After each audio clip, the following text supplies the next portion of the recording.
2 weeks ago, when I was riding my motorcycle, I did a hill climb and the bike tipped over. The stator cover fell on top of a rock and now there's a large hole in it which has to be repaired.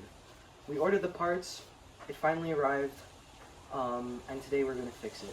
Since we're repairing the stator cover that has a crack in it, you can put the bike on top of the mat and use one of these, a bike stand that you can raise and lower. For the stator cover, it would be easier to tip the bike over onto its side so no oil will be leaking out at all. In order to tip the bike over, if you're not strong enough, get someone to help you because you can break your bike. Make sure that you're in a safe position just in case the bike falls on top of you so you can bail before it drops. I also put a little cloth pad on the floor so that I can keep my handlebar end safe.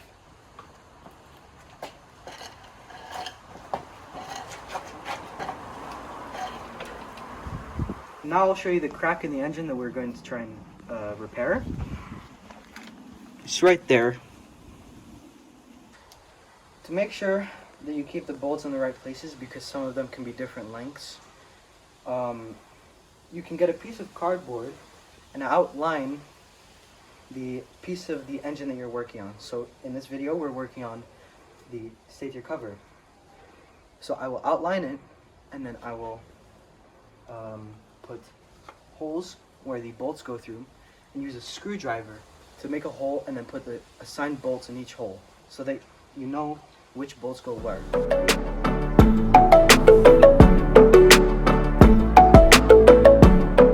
So now that I outlined the cover, I can use the screwdriver and punch holes through each of them.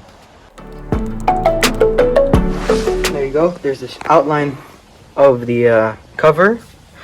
Here it's not so good, but you can see all the holes where the bolts will fit through. We got an O-ring for the oil cover, so the little screw where you can refill your oil, and we got a new gasket, and we'll use a pick so that we can scrape out the O-ring and put the new one in. So in order to take these bolts out, we can use two attachments. We can use a regular socket or a Torx. Now I will take it off in a star pattern. So first I will loosen them up, and then after I do it in a star pattern, I will put them in the assigned holes on the cardboard.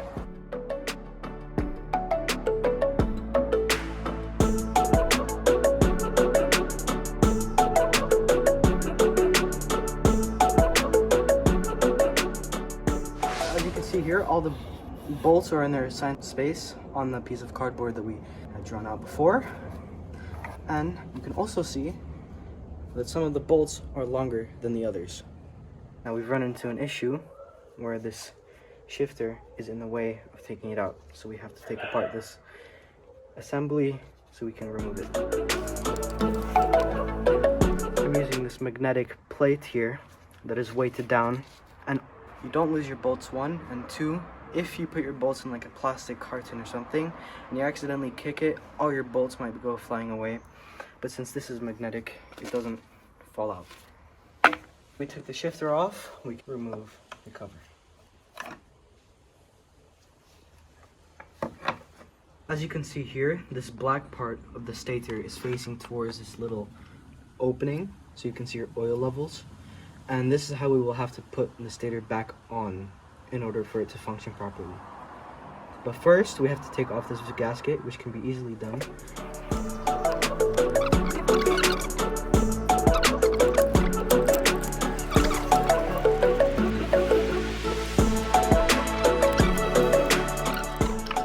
So I'm going to use the Torx head to remove this little plate here.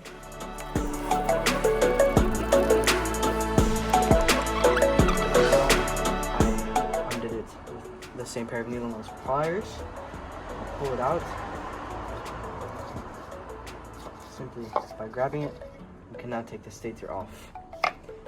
You can see the crack, and that's the issue that caused all of this. Okay, using a scotch pad or a scruff pad, some people call it, we can clean away all this gunk and old gasket that is around the place that we used. MSP motorcyclespareparts.com in order to get the O-ring, the gasket, and the stator cover, which are all OEM parts, and MSP also sells parts for other motorcycle brands, but in this case we're only buying KTM parts.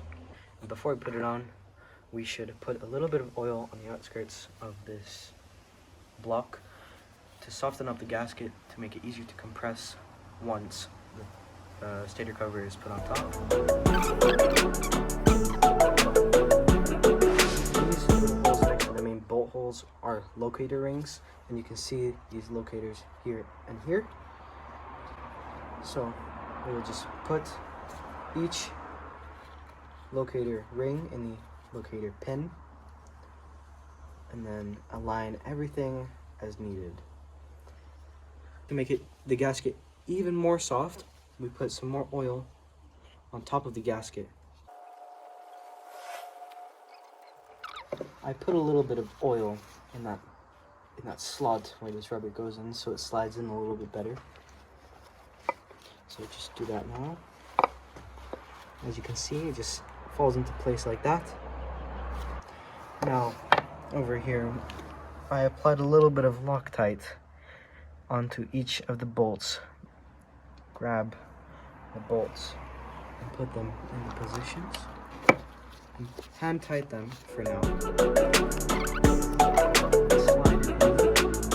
With the help of gravity.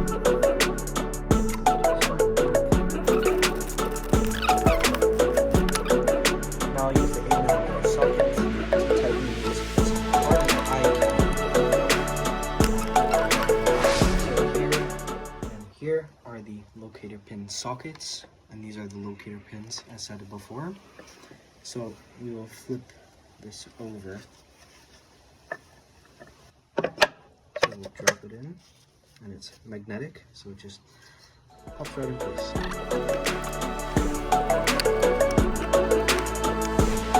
that we hand tightened all of these bolts in their assigned places, we can now tighten them in a star pattern to ensure that the gasket is properly sealed.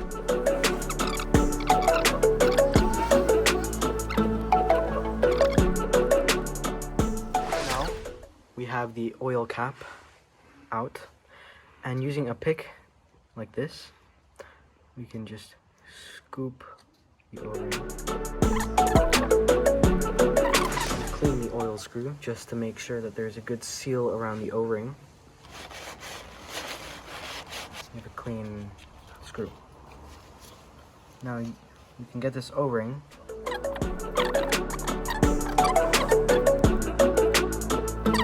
the shifter's in place here, and we put some Loctite on to the bolt here. So now we'll put the washers on to the bolt.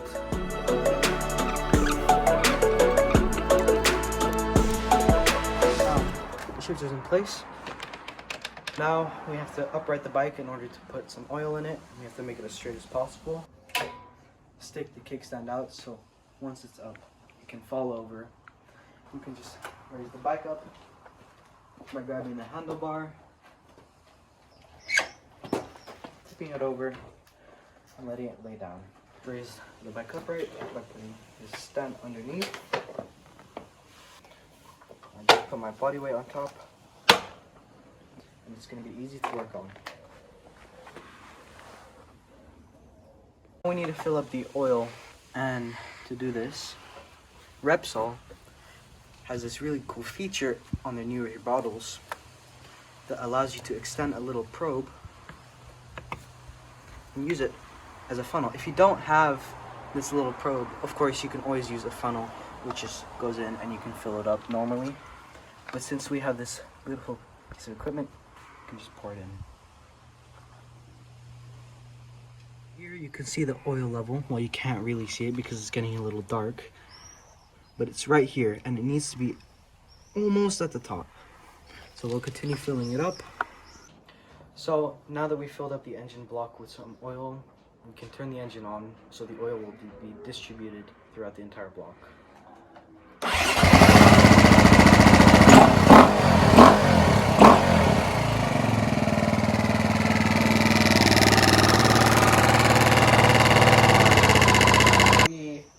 episode, put a new stator cover on, filled up the oil level.